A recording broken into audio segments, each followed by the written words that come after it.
What's going on, world? So a little while ago, I was itching for a spontaneous 3 or 4 day getaway. I asked you guys on Instagram where we should go, and you guys voted on Cabo. So we went 3 nights, 4 days in Cabo. Yes.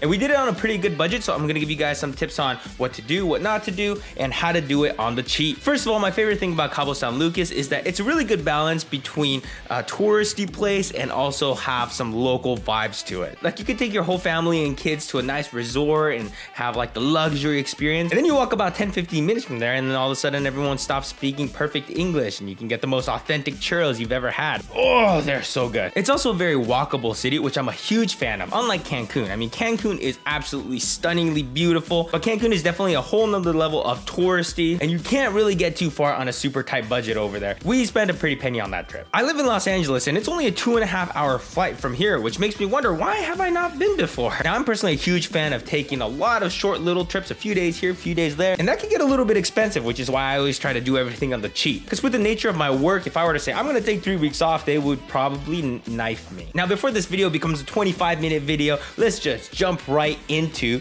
the bungee jump. See what I did there and jump into the bungee? It's kind of hot in here. But holy crap, the bungee jump was way scarier than I was expecting. For all you adrenaline junkies out there, put this at the very top of your list. Trust me, you will not regret it. Or actually, maybe you might.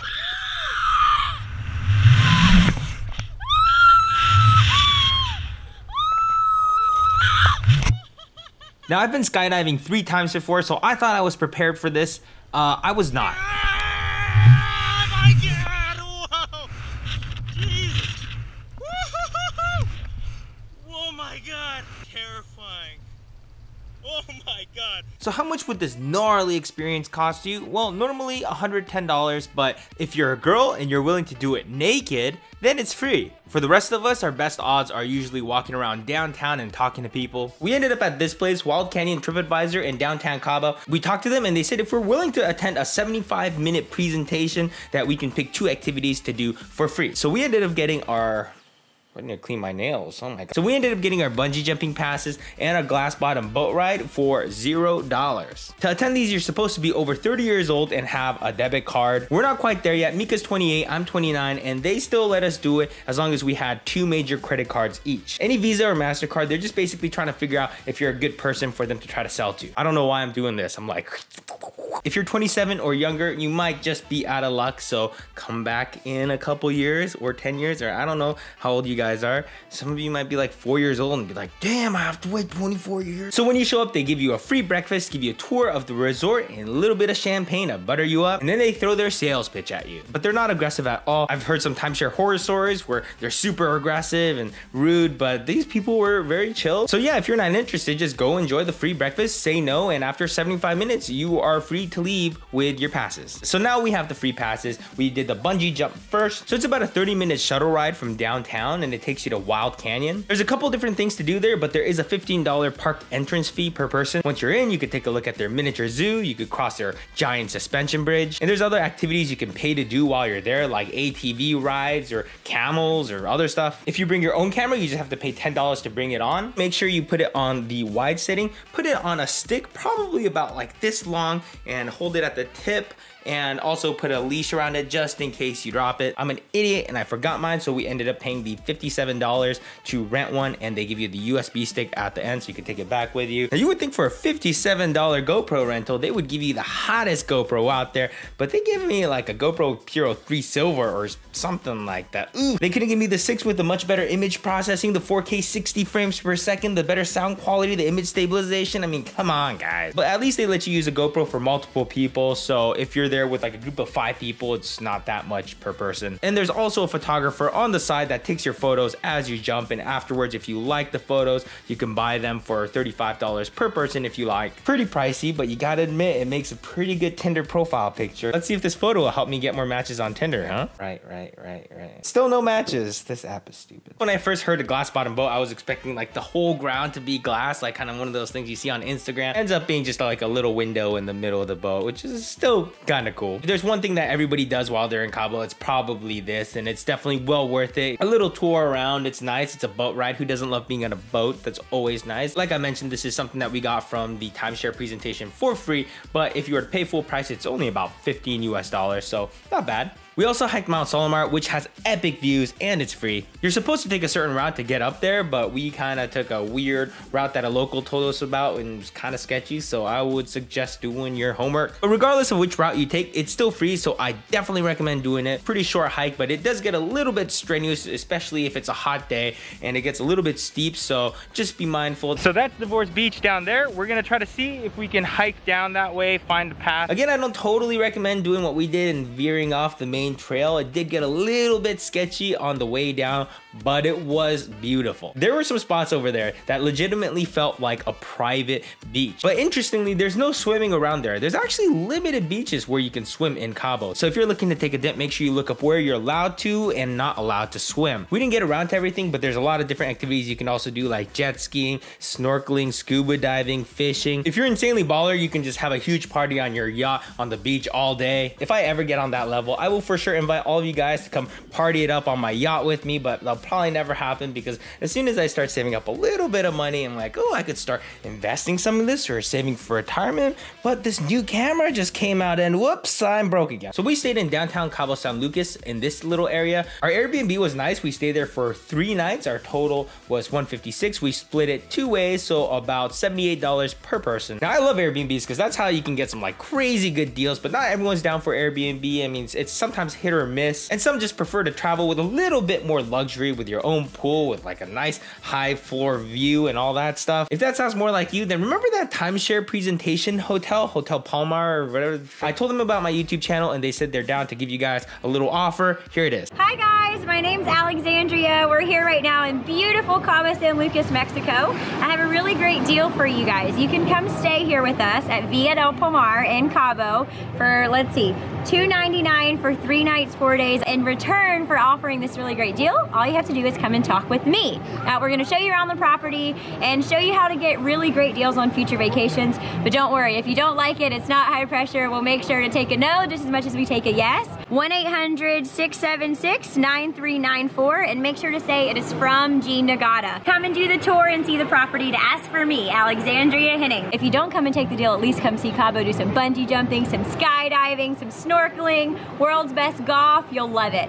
Can't wait to see you. Well, this turned into an infomercial real quick, but you know, I did a little bit of research and it seems like it's actually a pretty good deal. I didn't do it myself, so I can't say for sure. Similar deals like this generally range from over $1,000. So if you're willing to spend that 90 extra minutes, then I say go for it. And you might actually be able to use this offer at one of their partner locations in Puerto Vallarta, Cancun, and islands of Loreto. If any of you guys try this deal out, let me know how it goes. And if anyone knows an even better deal, let me know and I'll make sure I'll put it in the description box. Now let's talk about food. Mexican food is the best. The closer you get to the touristy places in downtown, the higher the prices get. But we're all about the local flavor, so we try to stay in the outskirts as much as possible. I have to sneeze. We had 1 or 2 meals in the more touristy part of town, but for 4 days of food, we spent $44.97 US per person. For a full meal, you can expect to spend about $4 to $5 per person at a local joint or about $20 at a place where everyone speaks perfect English. I feel like you can't really go wrong with Mexican food, but if there's one place that really stuck out, it might have been this place, Taqueria El Paisa. They had some seriously bomb guacamole. If you don't love guacamole, just hit that unsubscribe button, please. Now, when it comes to drinks, I love tequila, maybe a little bit too much. My habit of stopping at every single bar for a shot of tequila put a little dent in my budget. budget. For the whole 4 days, we spent about $59-ish. Generally, a shot of tequila will range between 70 to 120 Mexican pesos, which is about $3 to $6 US. When I'm traveling, I don't mind spending a little extra to drink at a bar because I think it's a good way to soak in the atmosphere and interact with the locals. But if you don't drink at all, good for you. You can completely exclude this. And if you're on a tighter budget, you could always buy the booze from a liquor store and avoid the bars. I mean, from a liquor store, the 6-pack of beer was like 60 pesos. There's a lot of places there that take the US dollar, but if you want some of the local currency, I recommend getting it from an ATM. You're gonna get the best exchange rate that way. But you do get charged a flat fee every time you make a withdrawal, so try to make as few transactions as possible. So instead of withdrawing 10 times throughout your trip, just try to withdraw like 1 or 2 times. We made one stop at a bank and pulled out all the cash we were gonna need for the whole trip at once, but remember not to flash it around too much because you're still in a third world country. Cabo did feel super safe, by the way. We never felt at danger at any time while we were there. As far as language goes, if you speak English, you can still generally get around. You won't really have any issues finding an English speaker, but the further out you go from the center of the town, the harder it becomes. Now you just gotta get there. So flight's probably gonna be your biggest expense and probably biggest variable. My friend happens to be a flight attendant, so she hooks me up. Thank you, Mika.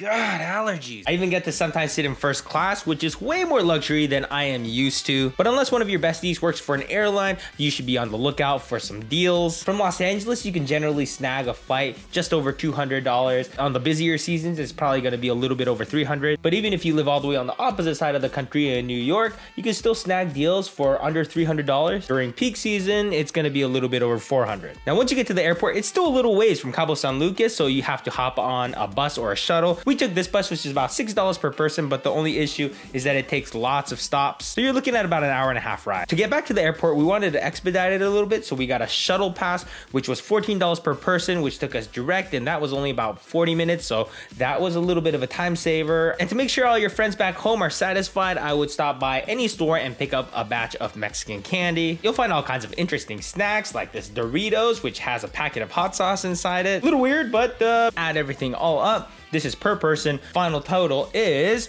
$290.18 US. Conversion rates are always changing, so you know these things fluctuate a little bit. So this is the price for everything minus your flight. So find out how much your flight's gonna cost, add this to it, and you could have the same exact experience that we had. Or maybe if you have a credit card that rewards you in miles, then you could do a free flight and you can do this whole thing for $290. Pretty good. If I didn't get the free flight, I would have definitely been doing some flight hunting, and it's not too hard to find a flight around $230. So my total, if I were to pay for the flight as well, would have been $521 US for an epic 4-day, 3-night trip.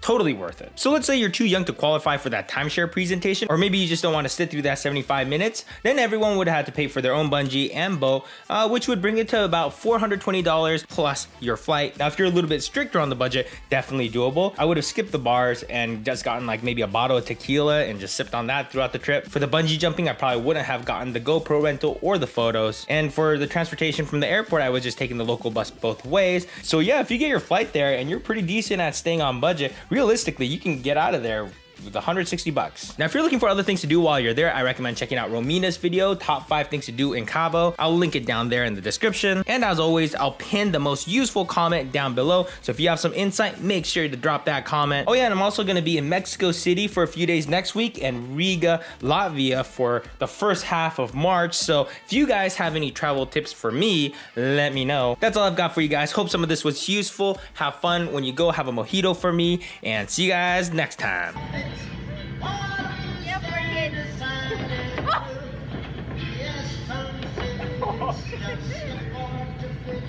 We've got